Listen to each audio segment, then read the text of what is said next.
Well, it's Wednesday, and you all know what that means. So, as you probably can guess right about now, WWE Evolve features many matches taking place. We even have, of course, the main event, a three-way match. It's Skull versus Chaz Starboy Hall, and of course, Cappuccino Jones. So that's going to be a very interesting matchup. We have also, of course, Thea Hale taking on Sloane Jacobs. As you all know, Thea Hale has a perfect opportunity for the Evolve Women's Championship, and I think we have one more other match taking place. But however, AEW Dynamite, as you all know already, we are on the road to All In London in Wembley Stadium. So battle lines are still being drawn. But however, of course, we still continue with more of the first round matches of the Continental Cup. So we'll see who will advance even further and other things as well. And then, of course, as always, we wrap up our episode, as usual, with some news updates, giving you guys updates on what's been happening in the world of wrestling, such as what events the promotions are throwing out, who's booked, what matches are set, including developments are happening in the world of wrestling as we speak. So, let's get ready with another episode of the Deleted Wrestle Zone.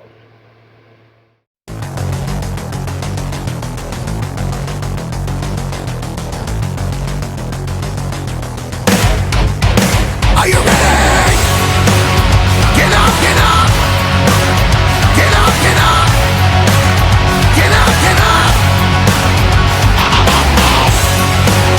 Get up, get up! Get up, get up! Get up, get up! Hey everyone, welcome to the Deleted Wrestle Zone, all things that is pro wrestling with AEW, NXT, New Japan Pro Wrestling, TNA, the National Wrestling Alliance, various promotions, wrestlers, matches, and championships. I am your host, J-Rod here. So, if you are new to the channel, welcome. This is a channel we do a lot of pro wrestling reviews from various promotions, not only here in the United States, but also in Japan, Mexico, Canada, Europe, the UK, anywhere pro wrestling is not as big, but it continues to grow. We will, of course, do discussion videos, talk about various topics such as the wrestlers themselves, the promotions, factions, storylines, whatever we want to talk about. We will, of course, do more news updates. If certain information is unable to be on this episode, we can either put it on the next one or on a separate video by itself. We will, of course, do some real-time news updates to keep you guys on alert if something has happened in the world of wrestling that needs to be addressed ASAP. We've been, of course, got the Unagi Sayaka Watch and various other cool wrestling content as well. So if you like what you see, please subscribe to us and click on the subscribe button. You'll be getting a lot of daily reviews and other cool wrestling content as well. But if you like this episode, please give us a like on the like button or a nice comment in the description down below. Now, enough of the jibber jabbers. Let's get to it. So let's begin with WWE Evolve.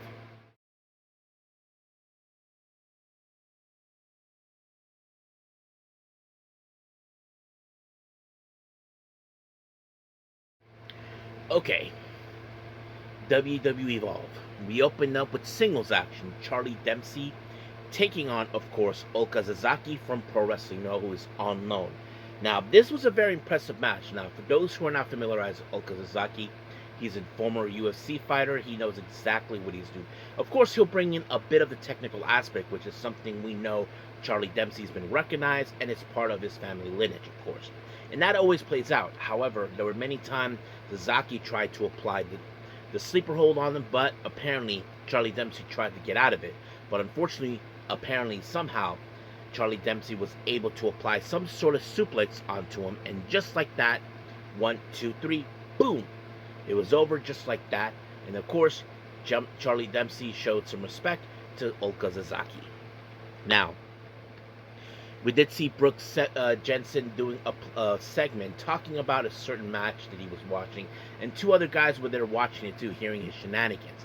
However, while he was leaving on the elevator, well, you might have seen one of those horror movies where something comes out of the elevator. Well, Brooks Jensen should have known that Elijah Holyfield is not completely done with him, and then he chased him down. Now, later on, we did see Brooks Jensen leaving, of course, the facility, until Elijah Holyfield just showed up and chased him down while he was in a car. So, if I was Brooks Jensen, You have nowhere to hide, no matter what you try to do against Elijah Holyfield. Now, our next match, we had Wren Sinclair versus Sloane Jacobs. Now, my bad about the person. I thought it was Thea because she does have the particular to challenge her. Now, of course, we all know that Sloane Jacob is under the tutelage of Nikita Lyons. But as for Wren Sinclair, we all know she is a current WWE Speed Champion, and she is currently learning how to do things differently as she did from the very beginning. But she was able to put away Sloane Jacobs with the final wrench, and just like that, it was over. Now Nikita Lyons show up, tried to congratulate her, but of course Nikita Lyons was trying to prove a point. But Thea Hale, as you know, came up to save, of course, Wren Sinclair, because Thea Hale, as you know, has an opportunity for the Women's Evolve Championship. Now, Lady Luck, as you all know, she was out of action for quite some time after that vicious, heinous attack by PJ Vasa. So basically, as you all can know, well, an eye for an eye is coming, or a little payback, or as they always say in some movies, payback's a biatch. So basically, that's what she's going to do. Now, we did see a bit of an interview in the VIP lounge with Harlem Lewis, along with Adriana Rizzo. Now, of course, Harlem Lewis is no slouch. He knows that this main event is important in some capacity because somebody will be coming for the Men's Evolve Championship, and that's why he was there watching. That's where we have It's Skull versus Cappuccino Jones versus Chaz Starboy Hall. Now, this whole thing started when It's Skull getting in people's business, and Cappuccino Jones is like saying, "You better shut up or I'll slap the face out of you for getting involved." But Starboy, of course, has a bit of issues with Jones recently, and with two misfires with him. But that's where we led. This was, of course, set up by the foreman Thatcher, and that's how this whole thing plays out. However, of course, we did see, of course, what was it? Starboy applied a move onto Cappuccino Jones had this match won, but It's Skull, of course, took an opportunity by pinning Starboy, and just like that, 1, 2, 3 is over. Now, I wouldn't be surprised if It's Skull makes a choice to go for the Evolve Championship. So if Harlem Lewis, I'm sure he is well prepared, but I don't know if he's the right choice to challenge him, but we'll just have to wait and see. So as of right now, we're done with Evolve. Let's move on with our last review, AEW Dynamite.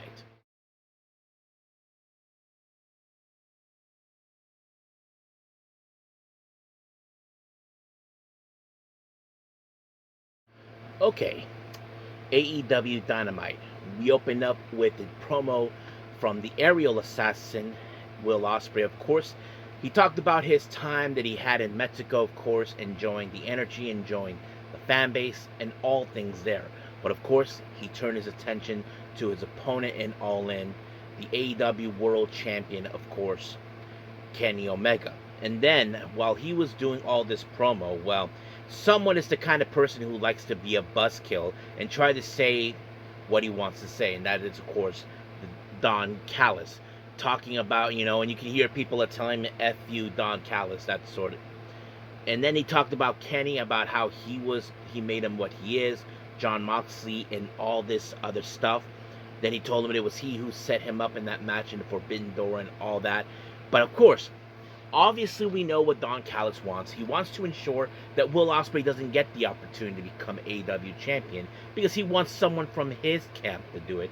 But thank God for Kenny, who showed up to save his life, but he didn't save him out of a good gesture, because he needs him at All In. But he did told Will that this will be the last time he'll save him.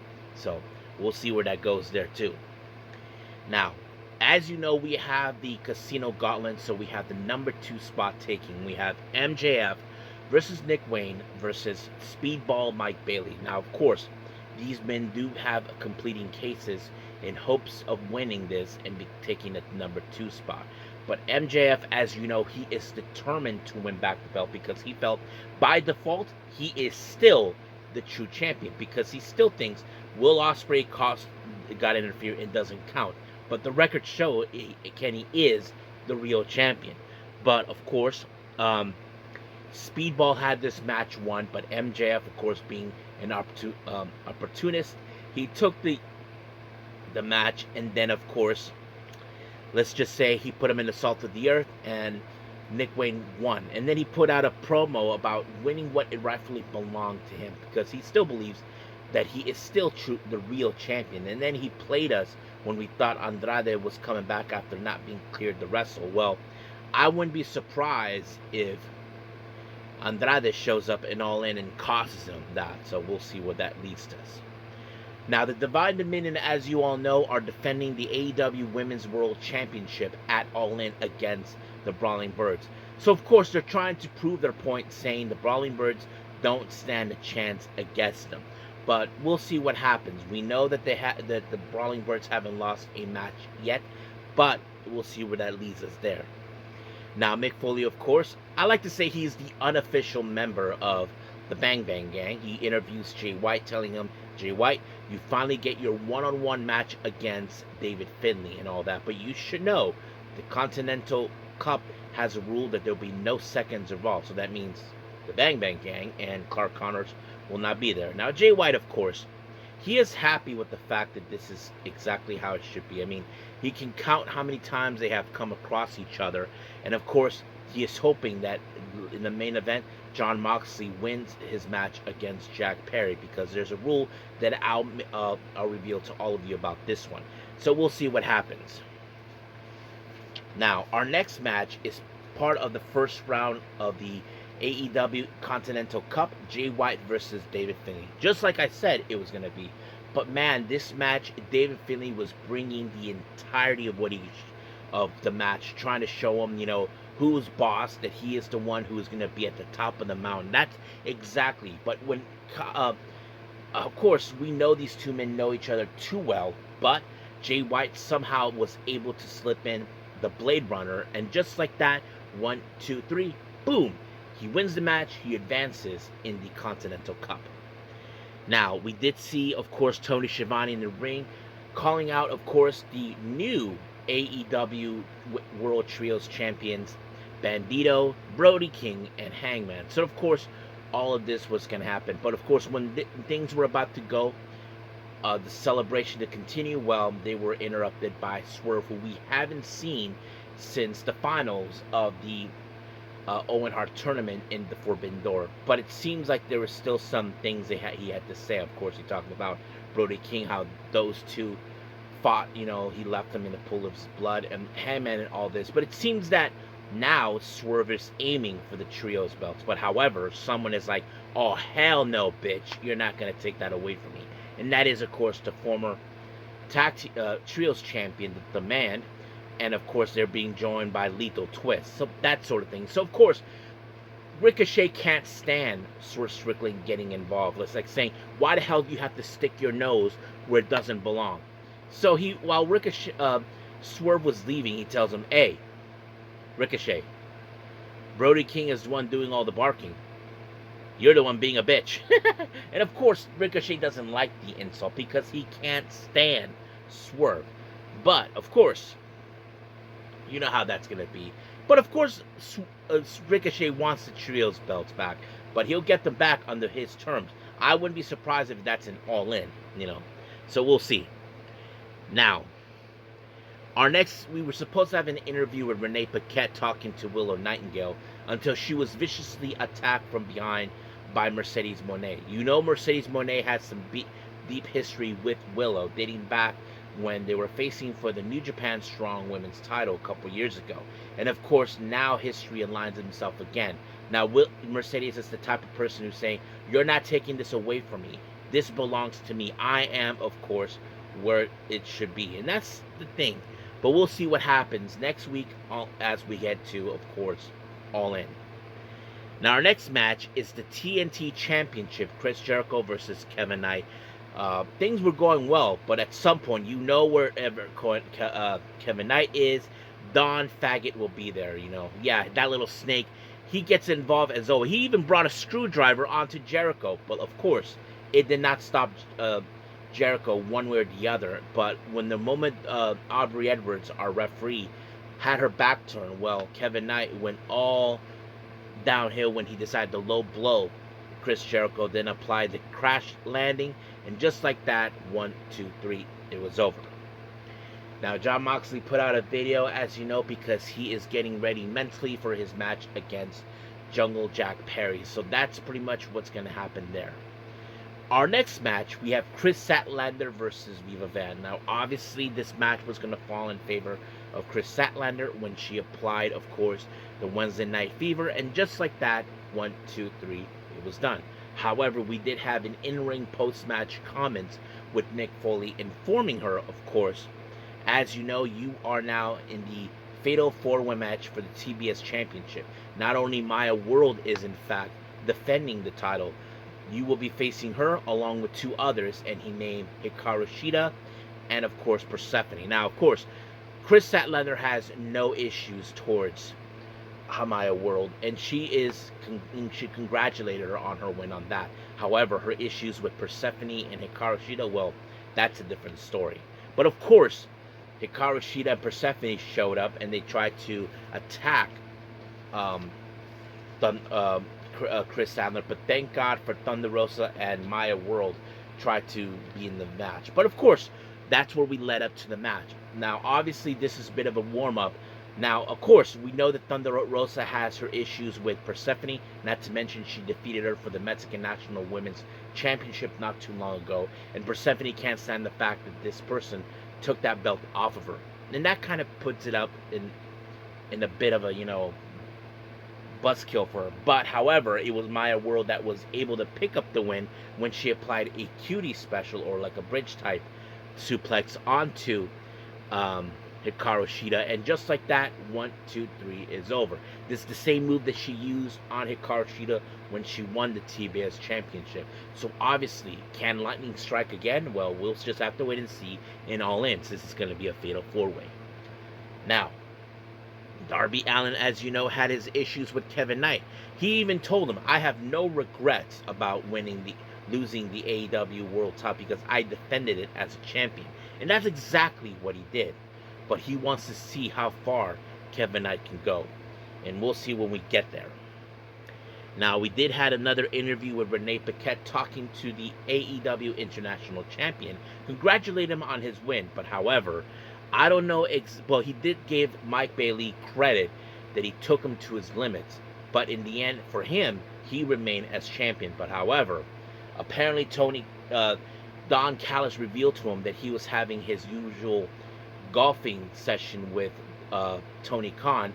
And Tony Khan told him that Takeshita has a consensual rematch clause for the AEW International Championship. Now, I'm sure Kyle Fletcher does not like that. But however, Don Callis told him that there is another person who hasn't had his rematch. And unfortunately, that person is Kazuchika Okada. This is going to be a bit of an interesting matchup. I mean, it's going to happen All In. I don't know what Don Callis is thinking. Now, of course, I get that Okada, in his mind, he will make sure this title remains at the Don Callis family. But I'm sure if Kyle Fletcher's like, I don't want to face Okada. I mean, I'm sure they're closeness, but the problem is, deep down, I'm not sure if Kyle Fletcher thinks that what happened to him with Okada was intentional. That's something we don't know, but we'll just have to wait and see. Now, our main event is still the first round matches of the AEW Continental Cup. We have Jungle Jack Perry and Jon Moxley. Now, remember, these two guys are the OGs that began as day one of AEW. But ever since, they had never has crossed past each other in the ring, in singles competition, maybe in tag teams, who knows? But yes, and that sets it up. But man, Jon Moxley put everything on the line against them. But of course, Jack Perry fought like a fighter, but unfortunately, it didn't do any well because he ended up in a sleeper hold by John, but he did not tap out. Referee called it, and that was over right there. So he advances. Now, there was a certain rule here that I kind of forgot about. If Jon Moxley would have lost this match to Jack Perry, automatically we will have to wait to crown a brand new Continental Champion. So that means whoever finishes this tournament, well, will become the champion. But however, Jon Moxley is still alive, so we'll see what happened. Something like this happened with Okada once before, but we'll see. Now, I think that's pretty much it for AEW and everything else. Let's move on with our last and final thing to wrap up our episode, news updates.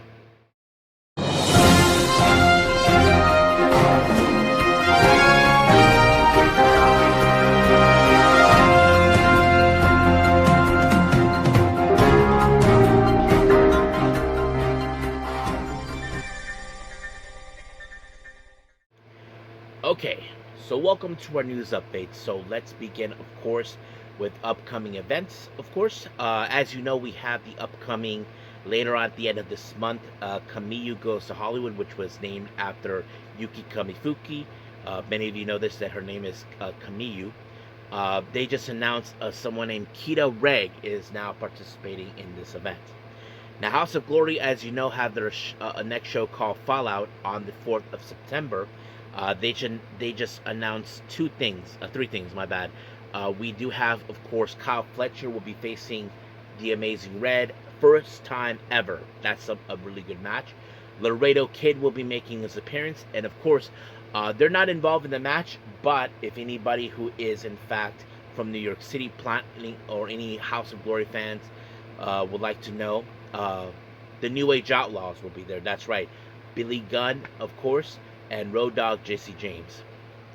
Now, Progress Wrestling has announced Malachi Black will be doing a tour with them called the Odyssey Tour throughout, of course, the early start of September, starting on September 4th through the 6th. So if any of my UK followers I have here, of course, are planning to go see him, we'll go see him.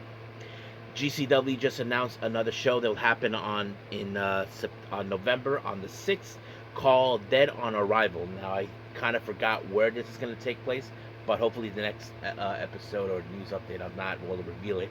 And then, of course, West Coast Pro has another show called West Coast 8, which is going to happen on the 13th of November. This is their anniversary show that they put out every year. Now, on to some developments. Many of you remember her, former WWE superstar Dawn Marie. If you guys remember, she had that storyline with Tori Wilson, with her father and all this other stuff. Well, it turns out that she's not the only former WWE superstar who now decides to join OnlyFans. Yes, you heard that right. Many of you know Sunny, Tammy something, as you all know, had her own OnlyFans things, and now Dawn Marie too. I don't know what she's thinking. That's the last thing. She's currently 55. I mean, I don't know if that's a good idea for her, but that's all I've been hearing. Now, finally, MLW turns out that they're in talks with Tessa Blanchard. Many of you may know this, that she asked her release from TNA not too long ago. Now, to recap the reason why she requested her releases, well, it turned out that TNA had a problem with Tessa Blanchard participating with CMLL, and they didn't like that. Now, of course, we all know that WWE had they own AAA, and I'm sure that's something that TNA would like to get involved to. But of course, we know that CMLL has partners are in fact a New Japan, AEW, and a few others, and that's kind of sets it up. However, it was told now by Court Bauer, the president of Major League Wrestling, that they're in currently talks with them. Now, let me pull up exactly what the statement over that. I know I have it saved for all of you, so I can read it. Here it is. Yes, she's been someone that's been in the mix, and I think she became a free agent, and a lot of people have been wondering about her in NML. I can confirm we are in talks with Tessa. This is about what I can confirm at this point, but she's incredibly talented. Now, I know many people are probably saying that Court Bauer is making a big mistake. We all know about Tessa Blanchard's, attitude and all that, and all things that she got herself into, the racist comments and all that. I get that. I'm sure you guys are probably saying the MLW should not sign her. Now, we know that Tony Khan does not want her. WWE can't have her either, so that kind of sets in. But according to Court Bauer, they can confirm they're in talks with her, but they cannot confirm whether she'll sign or she has signed or anything. Which, of course, I'm okay with that. But we'll see what happens. If there's any updates on that, I'll let you guys know. But as for right now, we're done. Let's call it a day. Well, I hope everybody enjoys this episode. Coming up, as you probably know, we probably have Ring of Honor and TNA, because we know that both shows have their own upcoming big events happening very soon. Ring of Honor has Death Before Dishonor. TNA has Lockdown. So I think we're going to have battle lines being drawn from both sides. So we'll leave things as it is for right now. But that's about it. So until then, I will see you guys in the next DWZ time. Same DWZ channel. I must bid all of you adieu. So, goodbye. And have a nice day. Bang.